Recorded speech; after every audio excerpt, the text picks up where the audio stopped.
የኖርዝ አሜሪካ ይባሱ የዚህ ዓመት ኮንፈረንስ ትኩረት ማስታወቂያው ላይ አይታችሁት እንደሆነ የዚህ ዓመት የኮንፈረንስ ትኩረት ስለ አምልኮ ነው። ዮሐንስ ወንጌል ምዕራፍ 4 ነው የትኩረታቸው አቅጣጫ። በየዓመቱ ፎከስ ይመጣል እና የዚህ ዓመት ፎከስ ያበርበልባቸው ያስቀመጠው ፎከስ በእውነትና በመንፈስ እግዚአብሔርን ማምለክ የሚል worship God in spirit and in truth የሚል ዋና ጥናት የሚቀሰቅሱት በተለያዩ ስቴቶች እየዞሩ በኮንፈረንሶች የሚያካሂዱት እግዚአብሔርን በመንፈስና በእውነት ማምለክ በሚል ነው።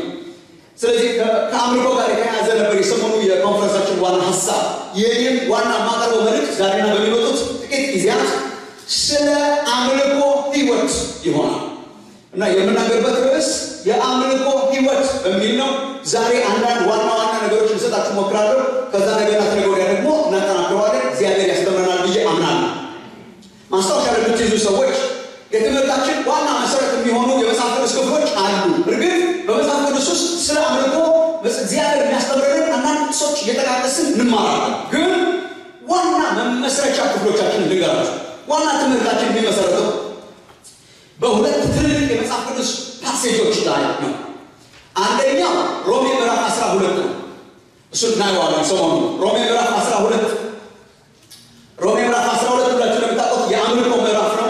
እሱ ነው አንዱ ናች ስለ አምልኮ፣ ስለ አዲስ ኪዳን አምልኮ፣ ስለ እውነተኛ አምልኮ፣ ስለ አምልኮ ህይወት የሚናገር ክፍል ስለሆነ ሮሜ 12 አንዱ ክፍላችን ሲሆን በሌላ ደግሞ በኩል የምንመሰረትበት ሌላው የአዲስ ኪዳን ክፍል ዕብራውያን 12 እና 13 ይሆናል።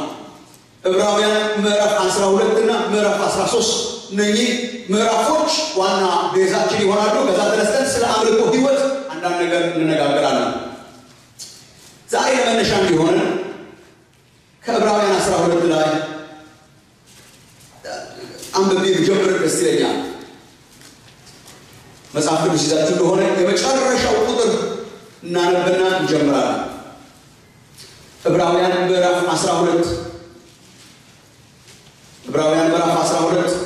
ቁጥር 28 እና ቁጥር 29 ማለት ነው።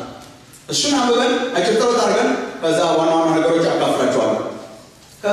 ቃል ከመሰበኩ በፊት ቅዱስ መጽሐፍ ሲነበብ ሰው ሲቆም ደስ ይለኛል ለቃሉ ክብር ማለት ነው እና ቆም ብለን በእግዚአብሔር ቃልህን እናከብራለን በሚል ሴንስ ማለት ነው ብለን ሳይሆን ምዕራፍ 12 ቁጥር 28 ዕብራውያን እንደዚህ ይላል።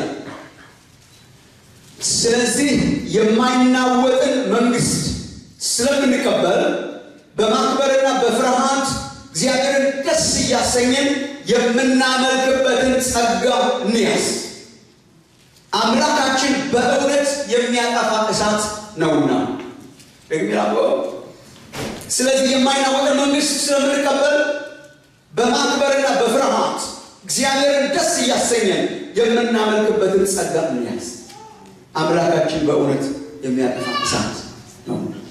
አምልኮ ጸጋ ይጠይቃል ወገኖች። የምናመልክበትን ጸጋ ምን እናድርግ እንያዝና እግዚአብሔር ጸጋ እንዲሰጠን አጭር ጸሎት ጸልየን ከዛ በኋላ አንዳንድ ሀሳቦች አካፍላችኋለሁ። ልባችንን ከፍተን በእግዚአብሔር ፊት እግዚአብሔር እንዲናገረን በሚመጡ ጥቂት ደቂቃዎች ውስጥ እግዚአብሔር አምላክ ራሱ እንዲናገረን እንዲያስተምረን እኔ ዋና ጸሎት የጸለይኩትን ልንገራችሁ። እግዚአብሔር ስለ አምልኮ ያለንን አስተሳሰብ ሪቮሉሽናይዝ እንዲያደርግ ነው። ይሄ ነው የልቤ ጥማት።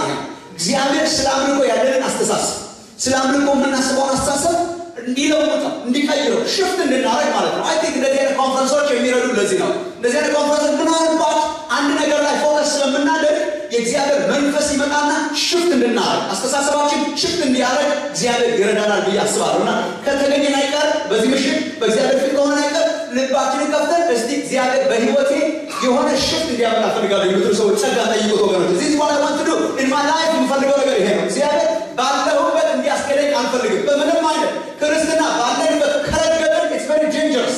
እግዚአብሔር ሲያወጣ አቅጣጫ ሲያስቀይረን ሪፍሬሽ ሲያደርገን አንዳንድ ነገሮቻችን ላይ አብዮት ሲያካሂድባቸው ጥሩ ነው ወገኖችና ፍቀዱ። ራሳችሁ ልባችሁን ክፈቱ። እግዚአብሔር የሚነቀል ነገር ካለ ከልባችን ላይ ከአእምሯችን ላይ ከአስተሳሰባችን ላይ ይንቀላል። ይሄ ነው ወገኖች። ኢቭን ሃይማኖታዊ ቢሆንም እንኳን የሃይማኖት መብት ቢሆንም እንኳን ለእግዚአብሔር የማይሆን ኢየሱስ ክርስቶስ የማይደሰትበት የእግዚአብሔር መንፈስ የሌለበትን ነገር እግዚአብሔር ይንቀላል እና ወደ አዲስ አዲስ ነገር እግዚአብሔር ሽፍት እንዲያደርገን እንጸልያለን። ክብር ላንተ ይሁን ጌታችን ሆይ የዳነው ላንተ ክብር ነው። ሰው የሆነው ላንተ ክብር ነው። ጌታ እግዚአብሔር ሆይ እናመሰግንሃለን። ለኛ ሌላ ህይወት የለንም። ለኔ ህይወት ክርስቶስ ነው ተብሎ ለተጻፈ ለኛ ህይወታችን አንተ ነህ ጌታ ኢየሱስ ሆይ። ሰው የሆነው አንተን ካገኘን በኋላ ነው። ቆሻሻችንን አጥበህልናል። ሰላማችንን አብዝተህልናል። መንግስትህን አውርሰህናል። ልጆቼ ብለህናል። እኛም ልጆች ሆነናል። ይሄ አይገባንም ነበር ጌታ። ይሄ ለኛ ትልቅ ክብር ነው። ልጅነታችን ድንቅ ነው ጌታ። እናመሰግንሃለን፣ እናከብርሃለን። በጸጋ ስላዳንከን እናመሰግንሃለን። ቀንበራችንን ስለሰበርክልን፣ ያሰረንን ሰንሰለት ስለበጠስከው እናመሰግንሃለን። ስላዳንከን አባቴ እስከ ዛሬ ድረስ ይሰራል፣ እኔም እሰራለሁ እንዳለ ጌታ ኢየሱስ የምትሰራ አምላክ ስለሆንክ ሕያው የሆንክ ሲጠሩ የምትሰማ የምትሰራ ነፋስን የምታነፍስ ሕዝብህን የምታነቃቃ የሰው ሕይወት የምትለውጥ መንግስትህን የምታሰፋ የጨለማውን ግዛት የምትመታ የሰራዊት አምላክ የምትሰራ የማታርፍ ትጉ የሆንክ አምላክ እናመሰግንሃለን። በዚህ ጉባኤ ላይ ስራህን እንድትሰራ እንሾመሃለን። ልባችንን እንከፍትልሃለን። የቃልህን ደጆች እንድታበራልን እንድትከፍትልን እንለምንሃለን። ካሰረን ሰንሰለት ከማናቸውም አይነት ከማትወደው ስርዓት እንድታወጣን እንለምንሃለን። ጌታ እግዚአብሔር ሆይ እኔ ባሪያህ እንደ ሁልጊዜው ቃልህን ለማስተማር የበቃው ሰው አይደለም። የራሴ የሆነ ችሎታም ጥበብም የለኝም፣ እውቀትም የለኝም። በውስጣችሁ የሚኖረው ቅዱሱ ቅባት እሱ ያስተምራችኋል ተብሎ ተጽፏል። ያ ቅባትህ በመካከላችን ያስተምራል።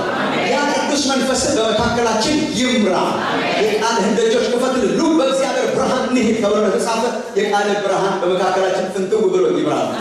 ክብር ላንተ ይሁን በጌታ በኢየሱስ ክርስቶስ ስም።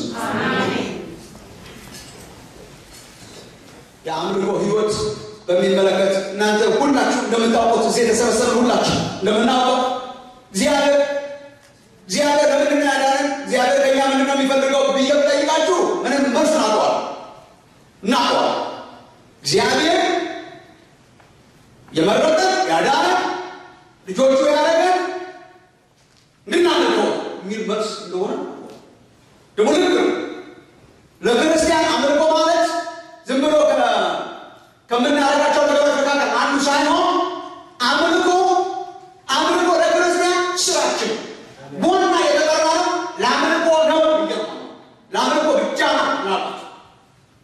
እግዚአብሔር ለማምለክ ነው የተጠራ ነው። ዋና ስራችን አምልኮ ነው። ለእግዚአብሔር ክብር እንድንኖር ነው የተጠራ ነው። ይሄ ሁላችን ታውቁ። የሪሊ መዝሙር ነው ማስታወስ ትዝ ይላችሁ ከሆነ ቅርብ ጊዜ የዘመረችው ቅርብ ጊዜ መሰለኝ ስራዬን እሰራለሁ የሚመስሉት ሲላችሁ ነው። ስራዬን እሰራለሁ ምናምን የሚመስሉት ስራዬን እሰራለሁ። ስራዬን ጌታን ማምለክ ነው። እኛን ጥያቄ የምጠይቅበት ማለት ነው። ስራችሁ ምንድን ነው? መልሰታችሁ እንደሆነ እንጃ። እኔ አካንቺ ጋር ብያለሁ። ስራችሁ ምንድን ነው? የእኔ ግን ጌታ ማምለክ ነው። አጭት ልክ ነው መጽሐፍ ቅዱስ የሚያስተምረው።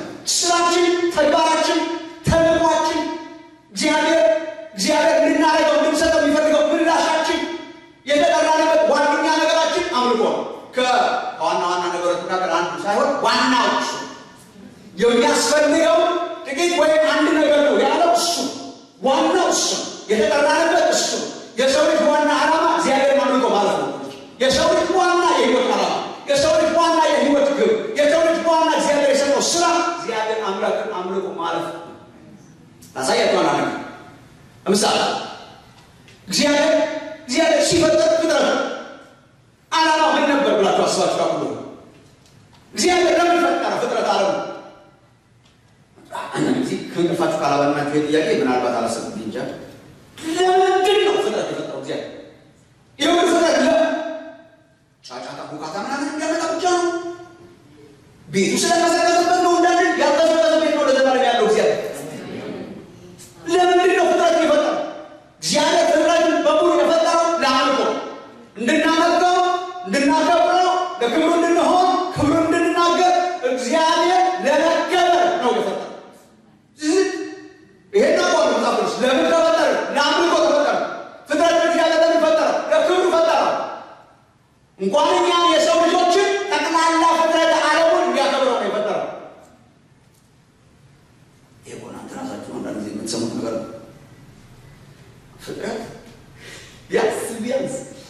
ሰውን እንዳለ ቢያንስ ፍጥረት ለኛ እንዳልሆነ ግልጽ ነው። ቢያንስ ዋና እኛ አይደለም ቢያንስ ለኛ እንዳልሆነ ይሄ በጣም ምንም ባይብልን ባትገልጡ ግልጽ ነው። እንዴት ዓለም በጣም ትልቅ ነው። ለኛ ቢሆን በረካችን ነበር የሚሰፋው ዚያድ It's very vast. Scientists put up gram ka bahut aam nagar hai. Why is the universe so vast? No, vast क्यों? Ego यहाँ को मशहूर ना बोला. Good, laser good ना बोला good. मैं यहाँ आया कितना? और ये नासा में ये बोलते हैं क्या बताओ? नमक सब planet ज़्यादा कि उसने असली होना. The million को ऐसा ना galaxy Milky Way बना मिल बार और कौन सा मतलब billions and billions ना. आयात में कुछ ना चो. በጣም ብዙ ፀሐይ ወጣሉ። በዚህ ፀሐይ በጣም ይወጣሉ። በጣም ብዙ ከዋክብት አሉ። ምናቸው ማናቸው በየደቂቃው የሚወለዱ ብዙ ከዋክብት አሉ። መሬት እንዲያውም ትንሿ ፍጥረት ናት። በጣም ብዙ ትልልቅ ሂውጅ በጣም ብዙ ጋላክሲዎች ነገር አሉ። እኛ ለኛ ምን ያደርግልናል? አብረን አንበላቸው በጣም ቢሊየንስ ናቸው። ምን ይሰራልኛል? አንዷ ፀሐይ እንኳን ነው መከራ ብልታ ነው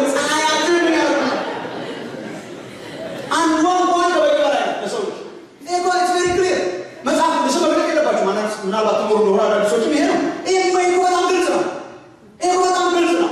ከኛ በላይ ነው ማለት ትልቅ ነው። ትልቅ የሚለው ጋር እንደው ትልቅ የሚለው ትልቅ ለማለት ነው እንጂ ከትልቅ በላይ ነው። በጣም ትልቅ ለኛ በጣም ከርካችን በላይ ነው። እንዴት ማለት ነው? ትንሽ ልጅ አላችሁ እንበል ከዛ 6 ዓመት ነው እንበል ከዛ ልብስ ቀይራለሁ ብሎ አንድ ቀን ወደ መኝታ ቤት ገባ እንበል ራሴ ክፍል ገባው ብሎ ነበር የገባው እንበል ተሳስቶ ግን የገባው አባዬ ክፍል ነው እንበል ከዛ ጃኬት አወጣለሁ ብሎ ክሎዜቱ ሲከፍት የራሴን ጃኬት መዘጃ አወጣለሁ ብሎ ሲያስብ የኦቨርዌልሚንግ ነው። ይሄ ግልጽ ነው። ሲከፍተው ያውቃል።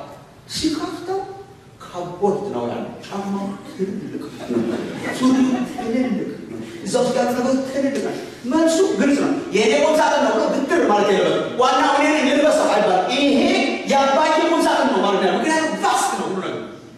እስቲ ፍጥረት እንደበለው እንደ ቁምሳጥን የሰው ልጅ እኮ እንደ ቁምሳጥን ከበብ ያየው ፍጥረት ይኸው ተራራ ይኸው ወንዝ ይኸው ፀሐይ ይኸው ከዋክብት ይኸው ጋላክሲ ከፍተን ብናየው ትልቅ ነው። ምንድነው መልሱ ያላችሁ ከሆነ ቁምሳጥኑ የኛ ቁምሳጥን አይደለም። ዳዊት ድሮ ገብቶታል። በመዝሙር 19 ላይ ሰማያት የእግዚአብሔርን ተናገሩት ምን ይናገራሉ የእርሱን ስራ ያወራሉ። ሰማያት የተፈጠሩት ለእግዚአብሔር ነው። ምድር የተፈጠረችው ለእግዚአብሔር ነው። ፍጥረተ ዓለም የተፈጠረው በእኛ ልክ ሳይሆን በእግዚአብሔር ልክ ነው። በእግዚአብሔር ክብር እንዲያመጣ ለሌላ ለትልቅ ነው የተሰራው። ለሌላ ለትልቅ በልኩ ነው እንጂ የሰራው በልካችን አልሰራው። ለምን? ፍጥረተ ዓለም በአጠቃላይ የእግዚአብሔርን ክብር እንዲያመጣ እግዚአብሔርን እንዲያመልከው ነው እግዚአብሔር የፈጠረው። ሲፈጠር እግዚአብሔር ዓላማው አምልኮ ነው። ይሄ ነው ፍጥረት እንዲያከብረው ነው።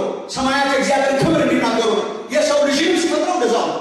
የሰው ልጅ ሲፈጠር የህይወት እስትንፋስ እንደፋረበት እግዚአብሔር ዘፍጥረት ምዕራፍ ነው። ለምን? ከእግዚአብሔር ጋር ኮሚኒኬት እንዲያደርግ እግዚአብሔርን እንዲወክል በአምሳሉ ፈጠረው ለክብሩ እንዲሆን። አሁን የክትትል ትምህርት እያስተማርኳችሁ እንደሆነ በጣም የክትትል ከሆነ በጣም መከታተል ያለብን እዚህ ቨሪ ሲሪየስ። ለምን ተፈጠረ? ለክብሩ። በአምሳሉ ለምን ፈጠረ? በአምሳሉ የፈጠረ ክብሩን እንድናበራ፣ ክብሩን እንድናጠባበቅ፣ ክብሩን እንድናመጣ፣ የእግዚአብሔር ክብር በእኛ እንዲለቀለጭ፣ እግዚአብሔር እንዲከበር፣ እግዚአብሔር እንዲታይ፣ እግዚአብሔር ክብር አምልኮት ማምጣት ነው እግዚአብሔር የፈጠረ። በነገራችን ላይ መዳን ማለት እሱ ነው። መዳን ማለት ተሰብሮ የነበረው ምስል የታደሰ ሲመጣ ማለት ነው። ሁለተኛ ቆሮንቶስ ምዕራፍ 3 ነው። የመስዋዕቱ ተከስክሶ ነበር። አሁን እግዚአብሔር መስዋዕቱን እያደሰው ይላል ሐዋርያው ጳውሎስ። ከክብር ወደ ክብር እያደሰው መጨረሻ ላይ እንደ መስዋዕት ሙሉ ለሙሉ ሰማይ እንኳን ገብተን ሙሉ ለሙሉ የጌታን ክብር የምናንጸባርቅ እንሆናለን። እግዚአብሔር ለምን ፈጠረው? የሰው ልጅ የጌታን ክብር እንድናንጸባርቅ፣ እግዚአብሔርን እንድናመልክ፣ ለክብሩ እንድንሆን። ለራሳችሁ አልተፈጠራችሁም፣ ለእግዚአብሔር ክብር እንደተፈጠራችሁ። እዚህ ፐርፖዝ ሰው ሲገባ ነው ሰላም ማለት ወገኖች። ትልቁ ችግር ያባየን ኮፍያ ያደርጋሉ ብሎ ታገል። ትልቁ ችግር ያባየን ጫማ ያደርጋሉ ብሎ ታገል። ለኛ አይደለም የተሰራው ለእግዚአብሔር ነው። እዛ ጫማ ውስጥ ነው መግባት ያለበት እግዚአብሔር ነው። ማክበር ያለብን እግዚአብሔር ነው። የተፈጠረው ለእግዚአብሔር ነው። ሲምፕል ሮሜ ምዕራፍ 1 ቁጥር 21 አንብባችሁ ይሆናል። ሮሜ ምዕራፍ 1 አስደናቂ ምዕራፍ ነው። በነገራችን ላይ የፍጥረት ምዕራፍ እግዚአብሔር ፈጠረ ያ እግዚአብሔር ፍጥረትን ፈጠረ። እግዚአብሔር ፍጥረትን የፈጠረው ባህሪው እንዲገለጥ ነው ይላል መጽሐፍ። ባህሪውን ለመግለጽ ማንነቱን ለመግለጽ ክብሩን ለማሳየት እግዚአብሔር ፍጥረትን ፈጠረ። ሮሜ 1 አንብቡ ከፈለጋችሁ ቤታችሁ ወጣ።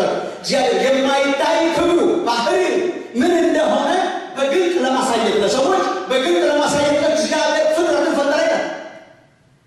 አሁን ግን በሰው ልጆች ላይ የእግዚአብሔር ቁጣ እየተገለጠ ነው ይላል። አሁን ራይና የእግዚአብሔር ቁጣ በመገለጥ ላይ ይገኛል ይላል ምዕራፍ 1 ላይ። እግዚአብሔር ፍጥረትን ፈጠረ።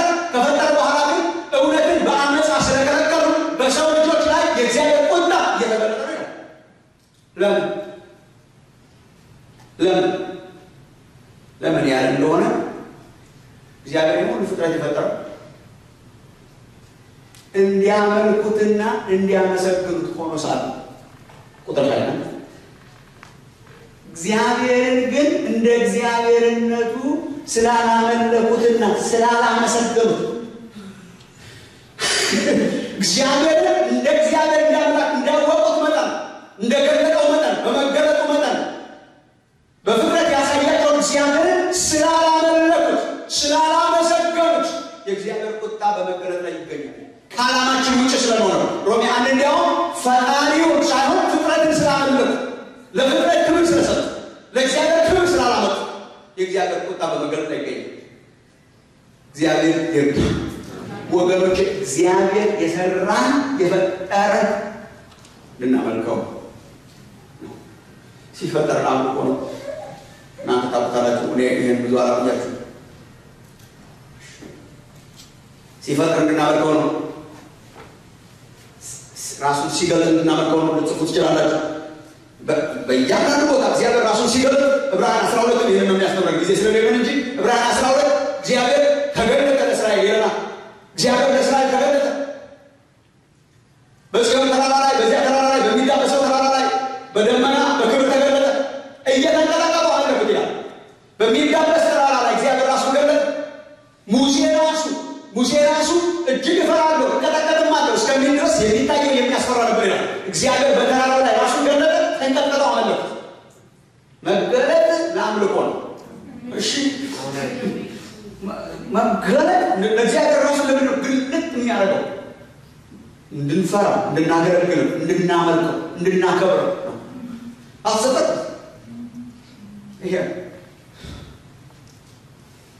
ራሱ ሲገልጥ ዕብራውያን 12 አመለኩት ይላል። እኛንም ገለጠልን። እኛን እንዲያውም የማይታየውን የጽዮን ተራራ የማይዳበሰውን የዘላለም ሕይወት የማይናወጥ መንግስት ገለጠልን። ስለዚህ በፍርሃትና በመንቀጥቀጥ እግዚአብሔርን የምናመልክበትን ጸጋ እንያዝ። የተሰራችሁት ለማምለክ ነው። እግዚአብሔር ራሱ የገለጠልን እንድናመልከው ነው። የእኛን ዕዳ ግን ላሳያችሁ። ሌላው እኛ የአምልኮ ባለዕዳዎች ነን። ሁለት ጊዜ በመፈጠር በመጀመሪያ በመፈጠር ግዴታ ነበረብን። ስናስቸግር በክርስቶስ ኢየሱስ እንደገና ፈጠረ። እንደገና የተፈጠራችሁ እንደገና ተፈጠርን ነው የሚለው መጽሐፍ። ክርስትና ምንድን ያላችሁ እንደሆነ እንደገና መፈጠር ነው እንጂ መሻሻል አይደለም።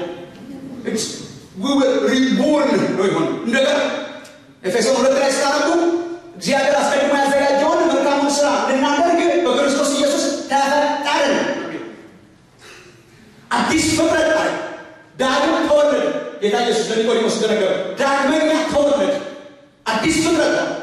ስለዚህ አንድ ጊዜ መጀመሪያ በስጋ ፈጥሮናል። እንደገና በመንፈስ በክርስቶስ እንደገና ወልዶናል። ሁለት ጊዜ ተፈጥረናል።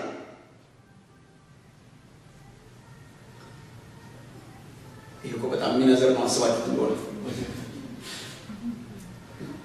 እንደገና ከማይጠፋ ዘር እንደገና ተወለደ። አዲስ ፍጥረት ሆነ። መዳናችን በጣም የሚያንቀጠቅጠን እንደዚህ ነው። ድርጅት አስቀይሮን ቢሆን ኖሮ በጣም ያን ያህል እንትን ጊዜ ከድርጅት ወደ ድርጅት ቀየረ ቢባል it's fine ግን ያኔ በጣም እንተናገር ካቶሊክ ነበር ከዛ እንትን ሆኖ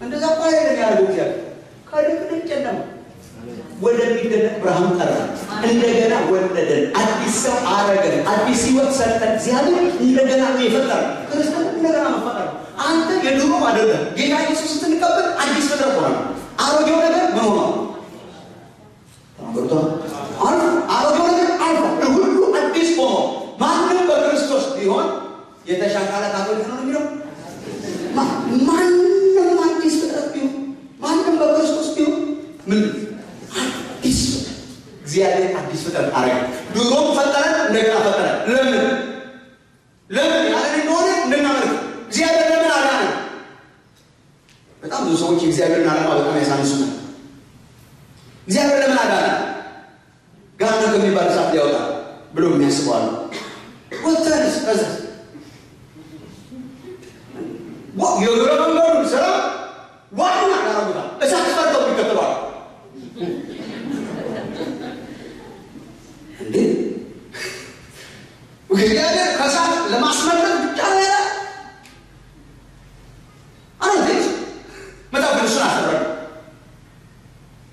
ከሳት ምንድነው ነገራችን ከሚያስፈራ ሰዓት ነው ግን ከሳት ማምለጣችን አላማ እግዚአብሔር ወደ ሆነ ነገር ማድረስ ነው እንጂ ከሳት ማስመለጥ ብቻ ነው እግዚአብሔር በለስርክም ተሸከምኳችሁና ይላል እስራኤል ከዛ ከነዓን አገባችሁ አይደል በለስርክም ተሸከምኳችሁና ዘጸአት 19 አንዱ በለስርክም ተሸከምኳችሁና ዘጸአት አስገብተን ከነዓን ማስገባት አይደል ዋናው ዓላማው እግዚአብሔር ከነዓን ገረገና በለስርክም ተሸከምኳችሁና ወደ ራሴ አመጣኋችሁ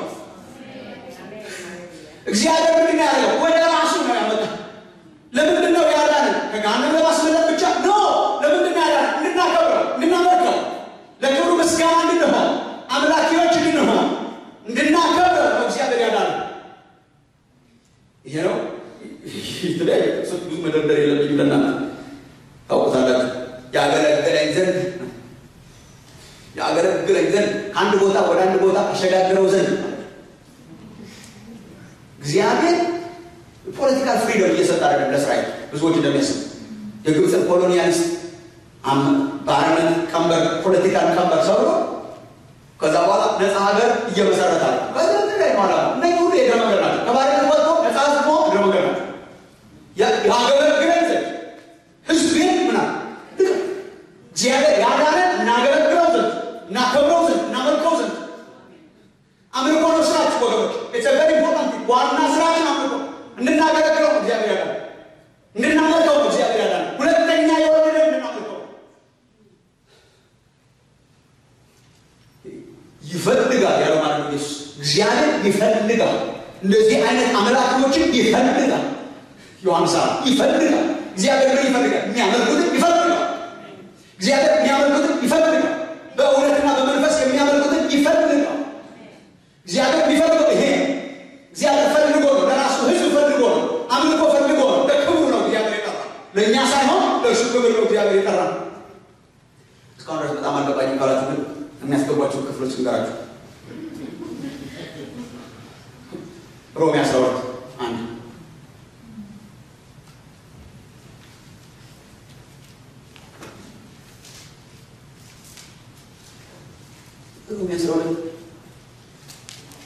ሮሜ 12 በፊት 11 ምዕራፍ ሮሜዎች አሉ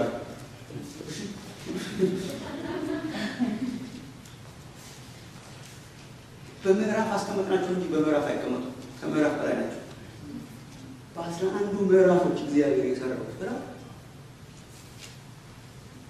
ዘብነስ ምዕራፍ 3 ማን እንደነበር ይመጣችሁ እኔ ምንም ሰርግ ያስታችሁ እንጂ ማን ነበር ልጅ አይካላችሁ 1 2 3 ተጣጡ እኔ እንኳን ደህና ነው የሚሉ ሰዎች አሉ ደህና የለም አንድ ስንኳ ብሎ ነው ዘግ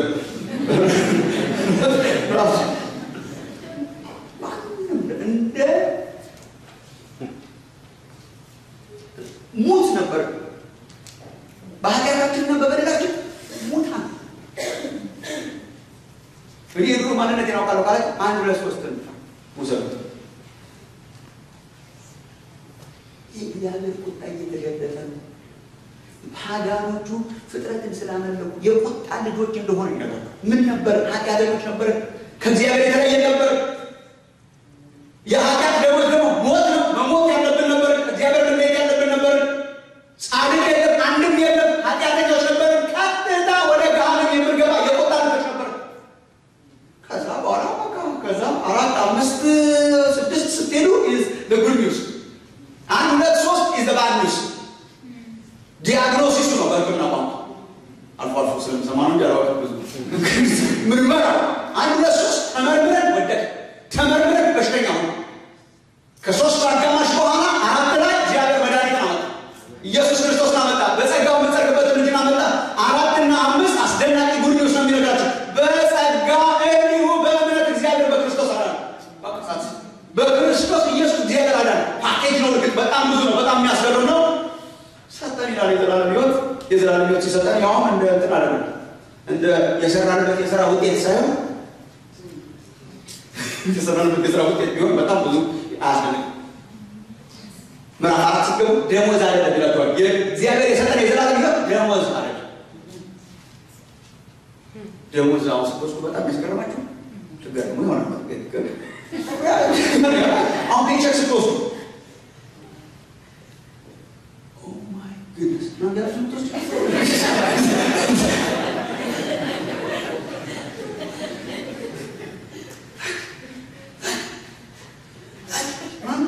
listo cuando quiero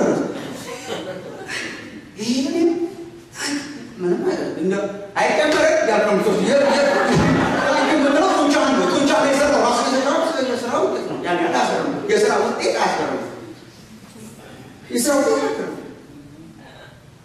የዘላለም ሕይወት የሥራ ውጤት ቢሆን ነው እንደዛ ነው። ሌላ የለም እያለ ነበር የምንከተለው እግዚአብሔር። ምንም የሰራ የለም ብሎ እግዚአብሔር ደሞዝ ሳይሆን ጸጋ ሰጠን። እንዲሁ አፈሰሰብን። ጻድቃን ነበርን፣ የሞት ነበር፣ እግዚአብሔር የተለየ ነበር። ስላሰ እግዚአብሔር አሁን እኛ ምን በጣም እንደዚህ በጣም አክረድ ያርጋችሁ በጣም እንትን እያደረጋችሁ በጣም የምትሰሙት እንደዚህ በጣም የምትጮህ ለምን ነው ካላችሁ ደሞዝ ስላልተከፈለኝ ነው መልሱ። ለምን ረጋ ረጋ ብላችሁ የእግዚአብሔርን በረከት የማትቀበሉ ሰዎች አሉ። እንዴት ነው ረጋ ተብሎ የሚቀበለው? ደሞዝ ሲሰጥ ነው፣ ፔንቸር ሲሰጥ ነው። ያልሰራበት ያልገጠመው ምንም አይነት ያልገጠመበት የዘላለም ሕይወት የሚባል ሞተሬ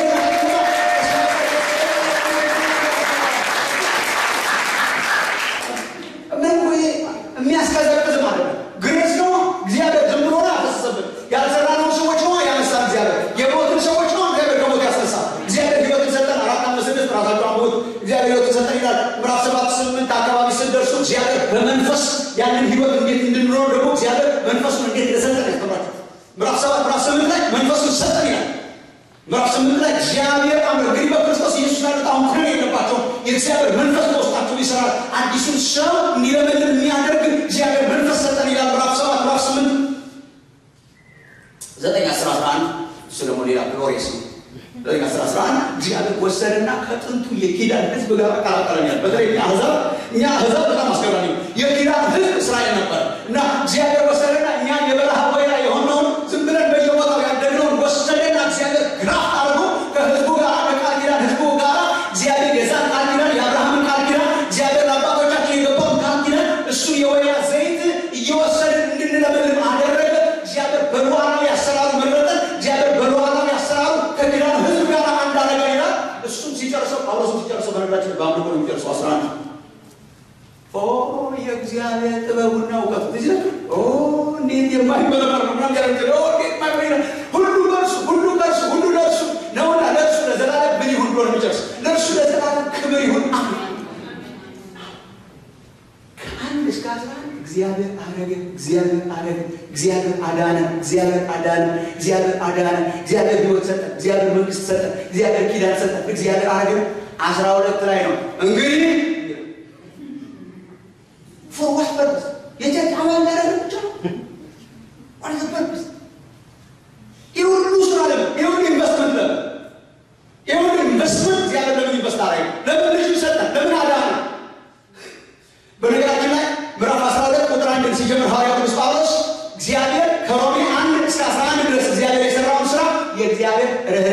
ብለው የእግዚአብሔር God's mercy አንድ ቃል ነገር ብትለው ከአንድ እስከ 11 እግዚአብሔር የሰራውን ስራ የምታጠቃልል አንድ ቃል ነገር ብትለው mercy ምሕረት ራራን ይላል።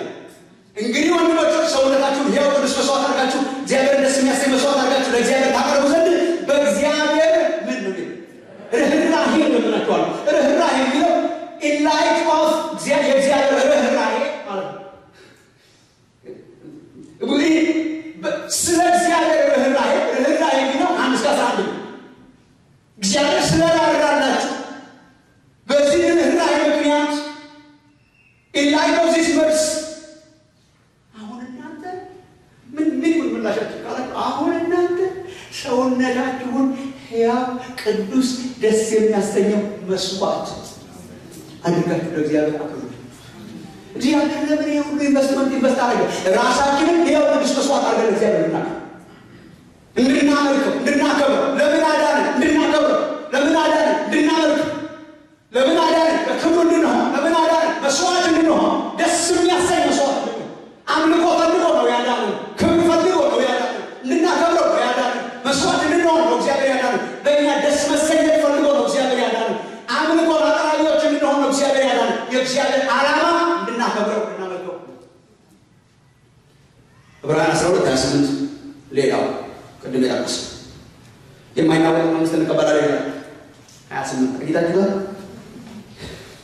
እስራኤል የተንቀጠቀጠው የሚናወጥ ተራራ ወርሶ ነው ይላል። እስራኤል በጣም እግዚአብሔርን ያመለከው የሚናወጥ ተራራ የሚቃጠል ተራራ ወርሶ ነው። እኛ ግን የማይናወጥን መንግስት እንቀበላለን። እግዚአብሔር ይባላል የማይናወጥ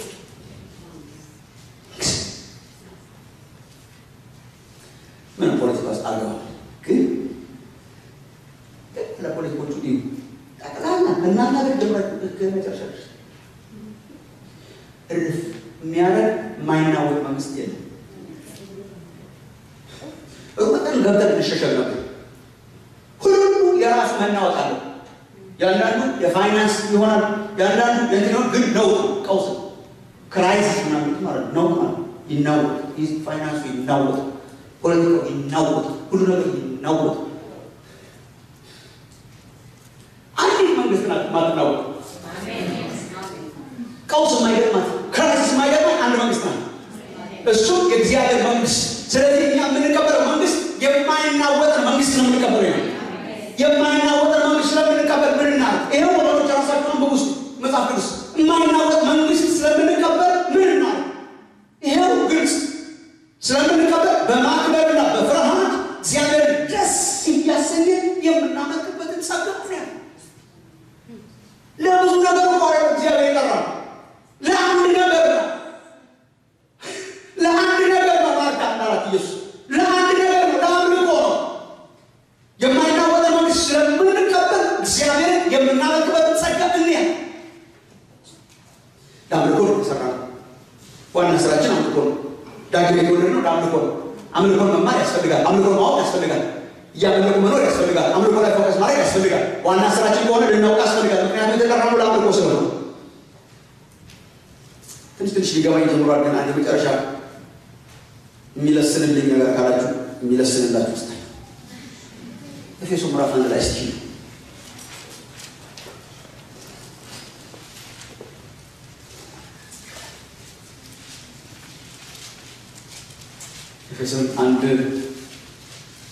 ኤፌሶን ምዕራፍ 1 ከቁጥር 3 እስከ 14 ላይ በነገራችን ላይ ቁጥር 3 እስከ 14 ላይ እንትን ነው አምልኮ ራሱ ጳውሎስ እያመለከ ነው። አይ ቲንክ ደብዳቤውን ሲጽፈው ተነዳ በአምልኮ እዛንስ ፍሎድ ነው ፎሽ እንዲህ መሆኑን የምታውቁት አንደኛ የአምልኮ ቃላት ናቸው አብዛኞቹ። ሌላው ግን በነገራችን ላይ ስርዓተ ነጥብ እንኳን አልጠበቀም። እነኚህ ቁጥሮች ሲጽፍ ይሄ ድርብ ሰረዝ፣ ነጠላ ሰረዝ፣ ምንም ሰረዝ የለም። ከቁጥር 3 ጀምሮ እስከ 14 ላይ እናንተ ለማንበብ እንዲመቻችሁ እኛ ለማንበብ እንዲመቸን ብለው መጽሐፍ ቅዱስ የተረጎሙ ሰዎች አራነት ድርብ ሰረዝ፣ ነጠላ ሰረዝ። ሰውየው ይሄንን የሚያደርግበት ጊዜ አልነበረው። እስከ ቁጥር 14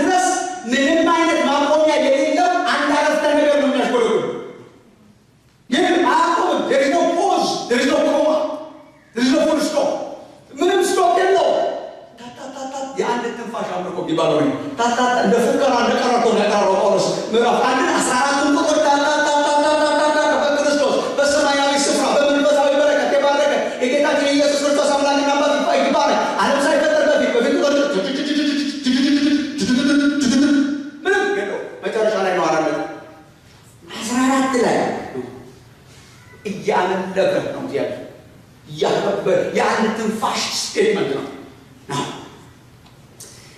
እንዶ ቤታችሁ ገብታችሁ እኔ ለመለፈፋ ግን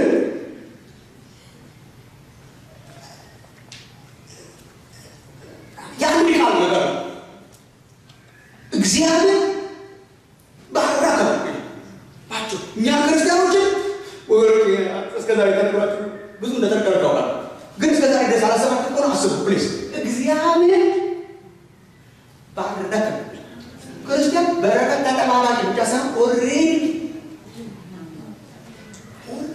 የመባረክ ስሜት ካልተሰማችሁ ቀጥሎ መባረካችን እግዚአብሔር ያደረገው ካላሰብን እንዴት ይባረካል ኦልሬዲ እግዚአብሔር ባርኮናል በክርስቶስ በሰማያዊ ስፍራ በመንፈሳዊ በረከት ሁሉ የባረከን አምላክ ምን ይሁን በሩታ በረከ የባረከን አምላክ ኦልሬዲ ባርኮናል እግዚአብሔር በክርስቶስ ባርኮናል ይልና ከዛ በኋላ እስከ ቁጥር 14 ድረስ የሚያፈስላችሁ የበረከቶቹን ዝርዝር ምን ለምሳሌ ምን አገኝ ኪስ ውስጥ የታለ ባዶ አይደለም እንዴ ምናምን የሚል ሰው ካለ ይዘረዝረዋል በረከቶቹ ስንት እንደሆኑ ማለት ናቸው ቁጥር የላቸው ዋና ዋናዎቹን አንዳችሁ እዛ በግልጽ በምን ባረከኝ ምናምን ለሚል ሰው እንዴ ይላል አራት ነው እንዴ በምን ባረከኝ ዓለም ሳይፈጠር በፊቱ ቅዱሳንና ነውር የሌለን በፍቅር እንደሆን በክርስቶስ መረጠ በምን ባረከኝ ዓለም ሳይፈጠር በፊቱ ቅዱሳን ነውር የሌለን እንደሆን መረጠ ይሄ ባረክ ያስፈራል በእውነት ጳውሎስ ባረክ ያውቃል ማለት ይሄ እኮ እኔ የሚያስፈልግ በጣም ብዙ ክርስቲያኖች ይጨቃጨቁበታል በዚህ ጥቅስ እኔ ተጨቃጭቃለሁ ተገርሜ ነው ማለት ዝም ብለህ ተገርመህ ዝም ነው እግዚአብሔርን አስቦ ነው የወለዳችሁት በድንገት ክርስቲያን ሆነን ሳይሆን ዓለም ሳይፈጠር እግዚአብሔር ዓለም ሳይፈጠር በፊት እግዚአብሔር አሰበ እግዚአብሔር በክርስቶስ መረጠ በበጎ ፈቃዱ ሁሉን የሚያደርገው አምላክ ዓለም ሳይፈጠር በፊት እግዚአብሔር አሰበ እግዚአብሔር ጠራን በእግዚአብሔር ልብ ውስጥ ነበርን ዓለምን ሳይሰራ በልቡ ውስጥ ነበርን ዓለምን ሳይሰራ በሀሳቡ ውስጥ ነበርን ዓለምን ሳይሰራ በፊት እግዚአብሔር መርቆናል በእግዚአብሔር ልብ ውስጥ ነበርን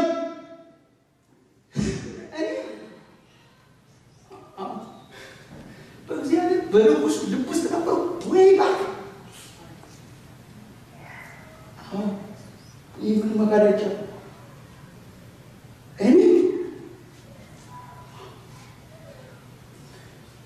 ትዝም ላይ በቅርብ ጊዜ የተካሄደው የነገስታቱ ሰርግ ነው በለንደን ሮያል ዌዲንግ ነበር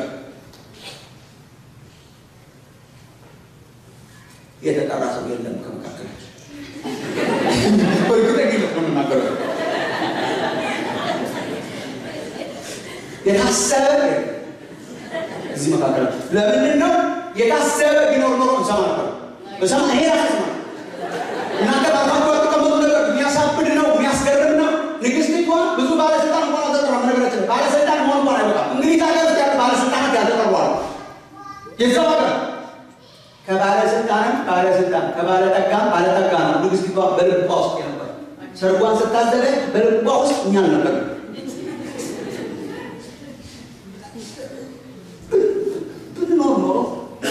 Oh my goodness.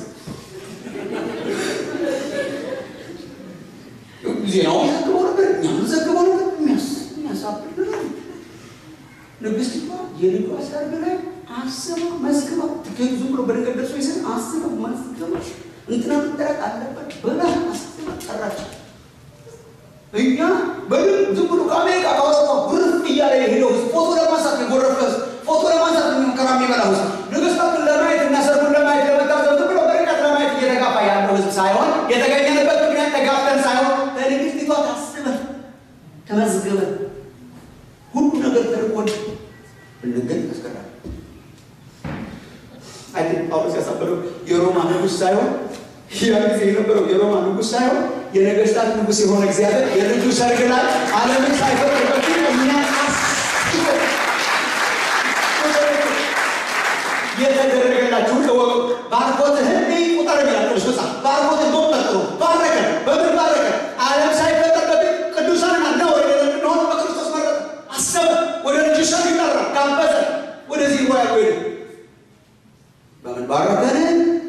ይዘረዘርላችሁ። በውድ ልጁ በተደረገው የኃጢአት ይቅርታ አገኘን ይላችኋል። እናንተ ራሳችሁ አንብቡ። በደሙ የተደረገ ቤዛነታችንን አገኘን። ቁጥር 7 በደሙ ኃጢአታችን ይቅር ተባለ ይላችኋል። ወደ መጨረሻ ስትሄዱ ቁጥር 12 ቁጥር 13 ርስት ደግሞ ተቀበልን። በክርስቶስ አስቀድመን ተስፋ ያደረግን እኛ ርስት ደግሞ ተቀበልን። እግዚአብሔር አስቀድሞ መረጠን፣ ኃጢአታችንን ይቅር አለን እና ደግሞ ርስት ሰጠን።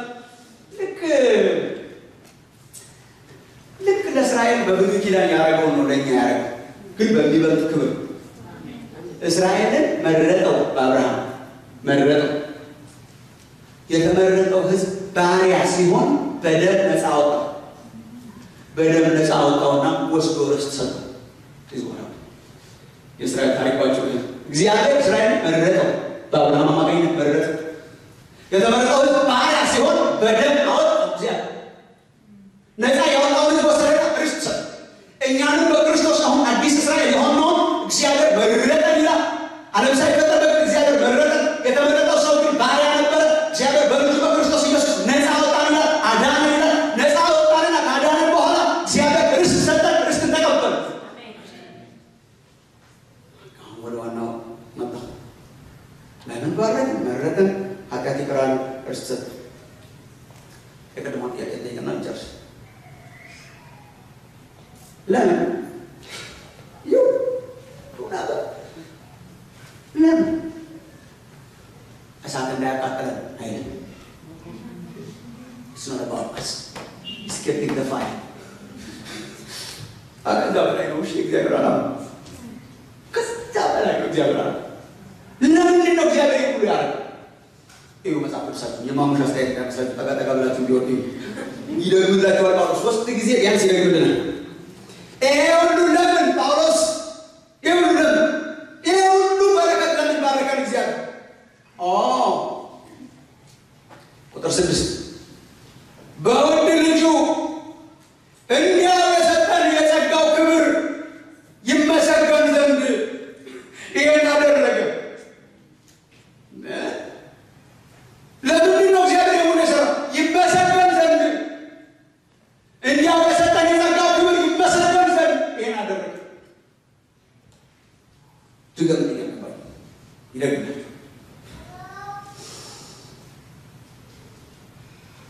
ቁጥር 11 እንደ ፈቃዱ ምክር ሁሉን የሚሰራ እንደ እርሱ ሐሳብ አስቀድመን የተወሰንን በክርስቶስ ደግሞ ርስትን ተቀበልን። ይሄም በክርስቶስ አስቀድመን ተስፋ ያደረግን እኛ ለክብሩ ምስጋና እንሆን ዘንድ። እግዚአብሔር የሁሉ ለምን አደረገ? ለክብሩ ምስጋና እንሆን ዘንድ። በቃ መጨረሻ ቁጥር 14 በመንፈስ ቅዱስ በተስፋ መንፈስ በመንፈስ ቅዱስ ታተማችሁ። እርሱ የርስታችን መያዣ ነው፣ ለእግዚአብሔር ያለውን ሁሉ እስከወድ ድረስ። እናንተ ራሳችሁ ቆርጡ። ይሄ ለክብሩ ምስጋና ይሆን። እግዚአብሔር የሁሉ ለምን ሰራ? ለክብሩ ምስጋና እንሆን ዘንድ ነው። ለክብሩ ምስጋና እናመጣ ዘንድ ነው። እኛ ራሳችን ምስጋና እንድንሆን ነው፣ እንድናመሰግነው ነው፣ እንድናከብረው ነው፣ እንድናገለግለው ነው፣ እንድናመልከው። ዋና ነገራችን አምልኮ ነው። አምልኮ ማጓደል ሁሉም ማጓደል ነው። የተጠራንበትን ዓላማ ማጓደል። ስራችን አምልኮ ነው። የዳነው አምልኮ ነው። የተፈጠረው አምልኮ ነው። የተገለጠልን አምልኮ ነው። እግዚአብሔር የራራልን አምልኮ ነው። እግዚአብሔር እንድናመልከው ነው ነፃ ያወጣ። ዋናው ነገራችን አምልኮ ስለሆነ ልናመልከው እናገለግለው ገባ።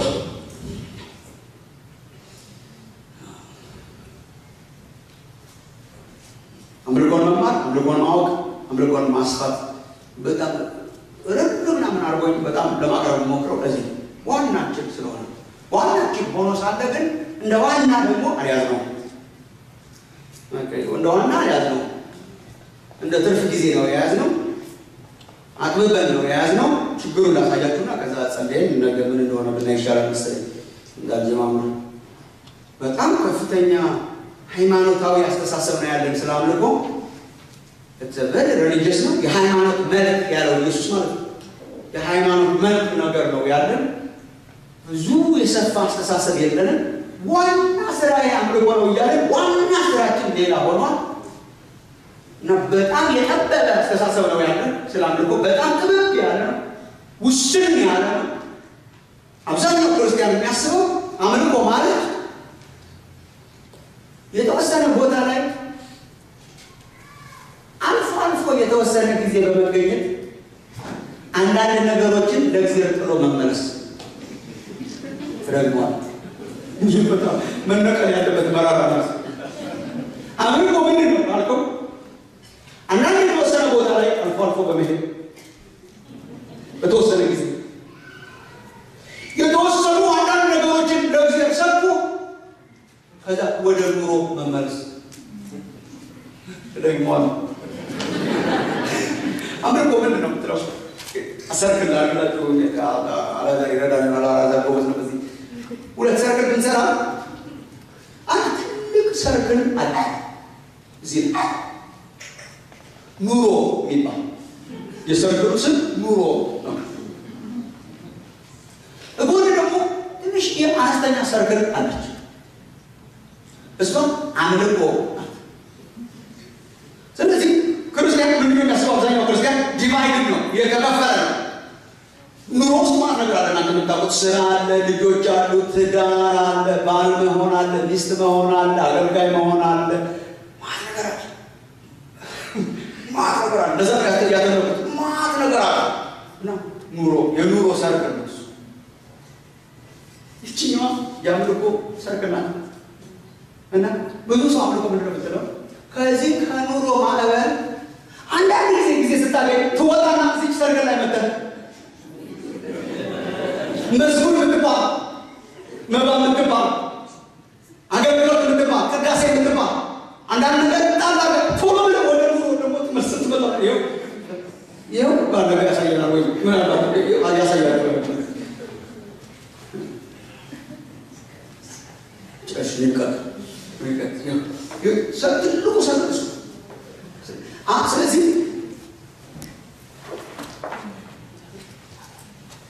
ውስጧ ብዙ ነው ውስጧ ብዙ ነው ሳይሆን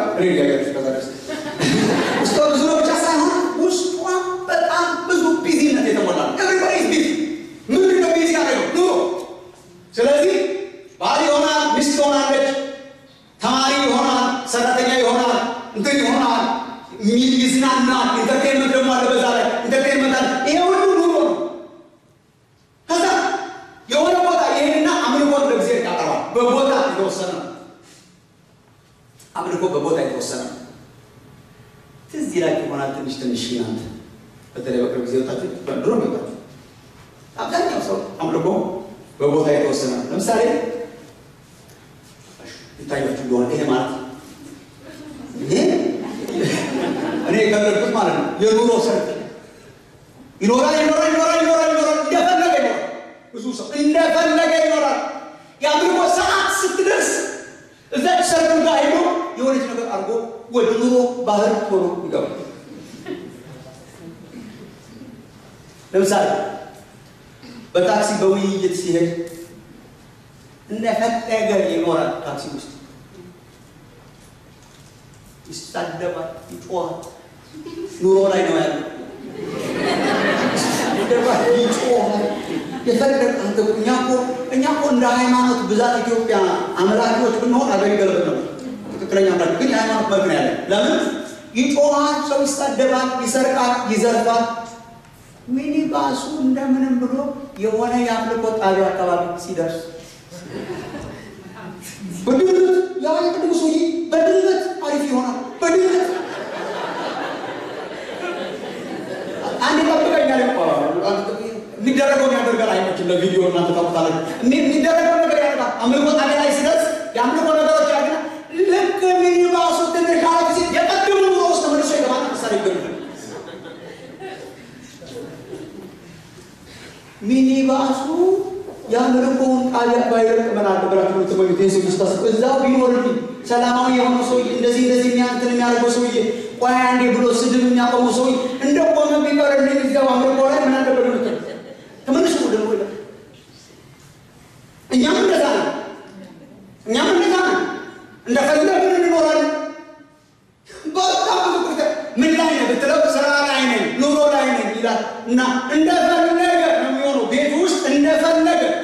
ልጆቹን እንደፈለገ ሚስቱን እንደፈለገ መስሪያ ቤት ውስጥ እንደፈለገ ይሆንና ያምልኮ ቸርች ሲመጣ እጁን የሚዘረጋው ያትሁት ሰው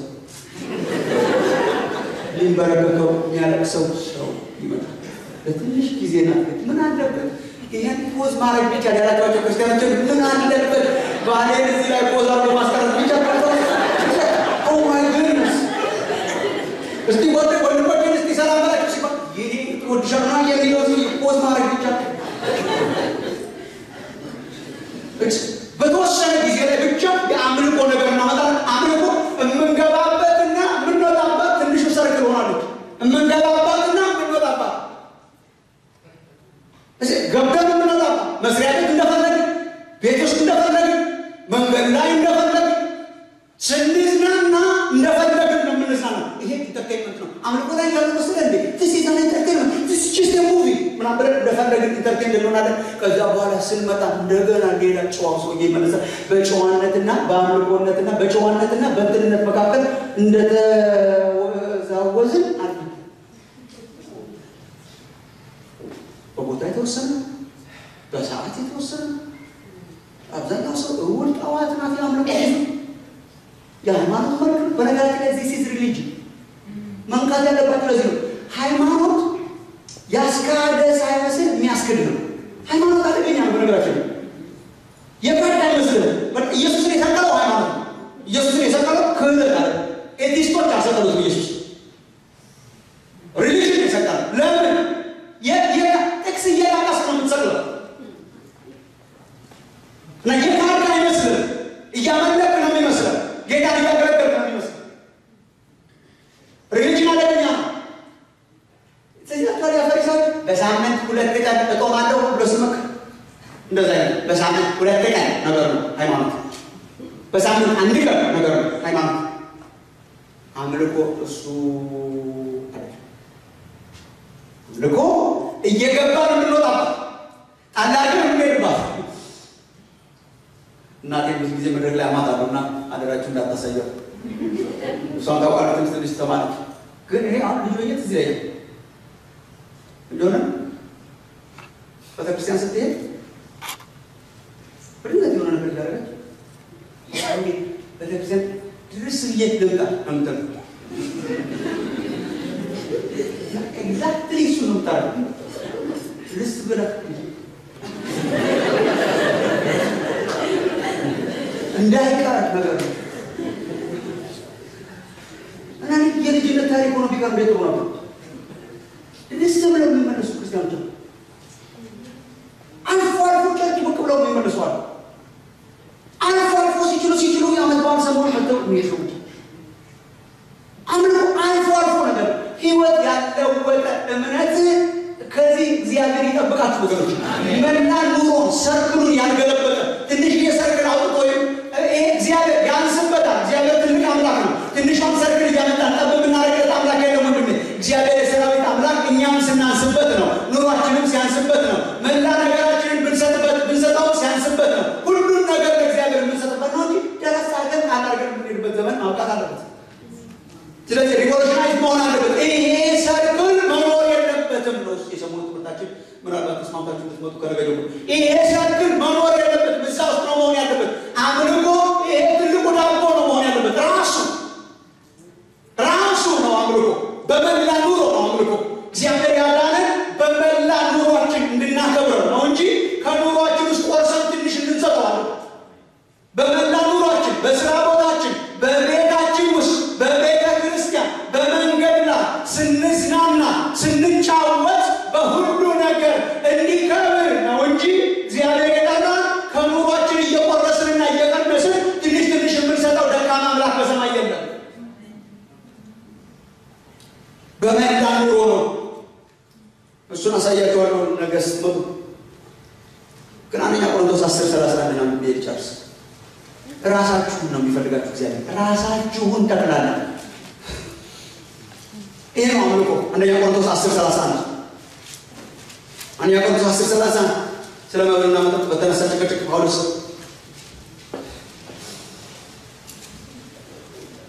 ዛሬ ያጋጥም ይሆናል ብዙ ጊዜ እንደ ፓስተሮች የሚያጋጥመን ነገራችሁ እንዳገለገለ ክርስቲያኖች መጡና እንትን ተፈቅዷል ወይስ አልተፈቀደም? በጣም ከባድ ለሁሉ ነገር መለኪያ ማውጣት በጣም ከባድ። አንዳንዱ ነገር በጣም ከባድ እንትንስ ተፈቅዷል ወይስ አልተፈቀደም? እኛ እኮ ከተፈቀደ አልተፈቀደ እኮ መውጣት አለ። ክርስቲያን ማለት ሳናድግ ስንቀር ነው ተፈቅዷል ወይስ አልተፈቀደም? የክርስቲያን ፕሪንሲፕል በተፈቅዷል አልተፈቀደም ላይ የተመሰረተ ሳይሆን በዚህ ላይ የተመሰረተ በምን ላይ አንደኛ ቆሮንቶስ 10:30 እንግዲህ የምትጠጡ ወይም የምትዝናኑ ወይም ቤት ውስጥ ባለ የምትሆኑ ሁሉ ይላል ምናምን ካላችሁ ይላል። ለምንድን ነው ይላል ያሉት? ቀጥሎ ባለው አረፍተ ነገር ምክንያት ጳውሎስ ሱት ይዘርዝር የምትወዱ የምትጠጡ ብሎ እስቱማች ህይወትን እንዴት አድርገህ ትዘረዝራለህ? በቃ እና ይሄ ስለፈቀደልኝ ነው ያስገባኋቸው ነኝ። ወይም ማናቸውንም ነገር ብታደርጉ ሁሉን ሰርክል ማለት ሁሉን ለእግዚአብሔር ክብር እግዚአብሔር እንደዚህ አይነት ህይወትን ይስጣል። ሁሉ ጊዜ ለእግዚአብሔር ክብር እንግዲህ በእግዚአብሔር ርኅራኄ እለምናችኋለሁ ብሎ ጳውሎስ እንግዲህ በስለ እግዚአብሔር ርኅራኄ እለምናችኋለሁ መዝሙራችሁን በሳምንት አንድ ቀን ገንዘባችሁን በወር አንድ ጊዜ አምጥታችሁ ለእግዚአብሔር ቅዱስ መስዋዕት አድርጋችሁ እንድትሰዉ እለምናችኋለሁ አይልም። እንግዲህ እለምናችኋለሁ ምን እንድናደርግ? ሰውነታችሁን ሕያው ቅዱስ መስዋዕት አድርጋችሁ ያልሞተ ሕያው መስዋዕት ያልታረደ ሕያው መስዋዕት አድርጋችሁ መሰዊያው ላይ ራሳችሁን እንድትሰዉ ዕብራውያን 13 ከነገ ጀምሮ የምንጀምረው እግዚአብሔር የምናደርግበትን ጸጋ እንያዝ ብሎ 12-13 ላይ ሲመጣ ኑሯችሁን አጠቃላይ ህይወታችሁን ለእግዚአብሔር ሰው ለእግዚአብሔር የሚፈልገው ያልፎ አልፎ ነገራችሁን ሳይሆን እግዚአብሔር የሚመለከው በመላ ነገራችሁ መላ ነገራችሁን ለእግዚአብሔር ስጡ። ከሃይማኖት መንፈስ ውጡ። አልፎ አልፎ ከሚደረግ ነገር እንውጣ ወገኖች። እግዚአብሔርን በመላ ኑሯችን በመላ ህይወታችን እየተገባ የማይወጣበት አምልኮ ውስጥ እግዚአብሔር ይክተታችሁ። እየተገባ የማይወጣበት ደረስ ተብሎ የማይመለስበት ደረስ እንዳለን የምንቀርበት ኑሯችንን ለእግዚአብሔር መስዋዕት አድርገን የምንሰጥበት በህይወታችን የምናመልክበት 24/7 የማይቆም አምልኮ 24/7 በህይወታችን ውስጥ የማይቆም አምልኮ እግዚአብሔር ይፈልጋል። አምልኮ ማለት ይሄ ነው። ህይወት ማለት ይሄ ነው። ኖሮ ማለት ያለበት ሰው ኖሮ ማለት ያለበት ለዚህ ነው። ሌላው ነገር ሁሉ ከንቱ ነው ወገኖቼ። ሌላው ኑሮ ከኖራችሁለት ከንቱ ነው። ትልቁ ሰርክል ለራሱ ከኖራችሁለት ከንቱ ነው። ትልቁን ሰርክል መኖር ያለብን ለትልቁ እግዚአብሔር ነው እንጂ ለመብላትና ለመጠጣት ትዳር ለመያዝና ለመኖር ለማገልገልና ስራ ለመስራት ብቻ ከሆነ እግዚአብሔር አይፈልግም። እንዳለ መላ ኑሯችን ለእኛ ለራሳችን ሳይሆን ኑሮን የምንኖረው ትልቁ ሰርክል ውስጥ ያሉትን ነገሮች ለማርካት ሳይሆን እንዳለ መላ ማንነታችንንና ኑሯችንን ለእግዚአብሔር ክብር መስዋዕት የምናደርግበት ዘመን እግዚአብሔር ያድርግልን። እግዚአብሔር ይፈልጋችኋል። መላ ህይወታችሁን ይፈልገዋል። እግዚአብሔር መላ ሰርክሉን ይፈልገዋል። የሙሉ ጊዜ አምላኪዎች እንድትሆኑ እግዚአብሔር ይፈልጋል። የማይቋረጥ አምልኮ በህይወታችሁ ይፈልጋል። በቤታችሁ እንድታከብሩት ይፈልጋል። በስራ ቦታችሁ እንድታከብሩት ይፈልጋል። በአገልግሎት እንድታከብሩት ይፈልጋል። በማናቸውም ነገር እንድታከብሩት እግዚአብሔር ይፈልጋል። እግዚአብሔር ይህንን አይነት መታደስ በአምልኳችን ውስጥ ያደርግ። አሜን። ይጨርስ ነው ለመስራት ወገኖች። የድል ህይወት ከዚህ ውጭ ያለ እንዳይመስል ቪክትሪ እዚህ ውስጥ ነው ያለው የሚመስል አንዳንዶቻችንም ይደቁሰናል ሲያገኘን ጠላት። አሁን ቸርች ውስጥ ነው ያለው ለምን እንትን አታረግም ሲል ልክ ነው ቸርች ውስጥ አይደለው እሺ ነው ምን ቸርች ውስጥ ነኝ ነው መልሱ። አምልኮ ውስጥ ነኝ አምልኮ ላይ ነኝ በሚል ህይወት ብንኖር እኮ ጠላት ያገኛል። በበሳቅተን ልንሳደብ ስንል ትዝ ሲለን አምልኮ ላይ ነኝ።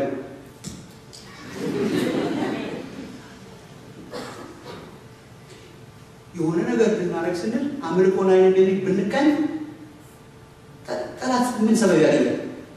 ለምን እንደዚህ ነው? አንወርሽፕ ማለት ነው። ወርሽፕ ሳንዴ ሞርኒንግ አይደለም። ኖ እሱ ብሎ ነበር። እሺ every time and every place and whatever I do እግዚአብሔር አምላኬ የማከብር ሰው ነኝ ሁልጊዜ አምልኮ ላይ ነኝ የሚል መንፈስ የልብ ህይወት ያመጣል ይህስ አምልኮ ላይ ነኝ ስራ ቦታ አምልኮ ላይ መንገድ ላይ አምልኮ ላይ ቪዲዮ ሳይ አምልኮ ላይ ነኝ ለእግዚአብሔር ክብር ነው የማደርገው እግዚአብሔር የማይከብርበትን አላደርግም የተፈቀደና ነገር ውስጥ አይደለሁ ጌታን የሚያከብር ነገር ሁሉ አደርጋለሁ ክብር አመጣለታለሁ አመልከዋለሁ የማያከብረው ነገር አላደርግም ለምንድን ነው ያደረገኝ እንደሆነ አምልኮ ላይ ነው ያለው እግዚአብሔር በዚህ መንፈስ ይቃኛል እዚህ ሳምንት በዚህ የምንቃኝበት ሳምንት ይሆን አጭር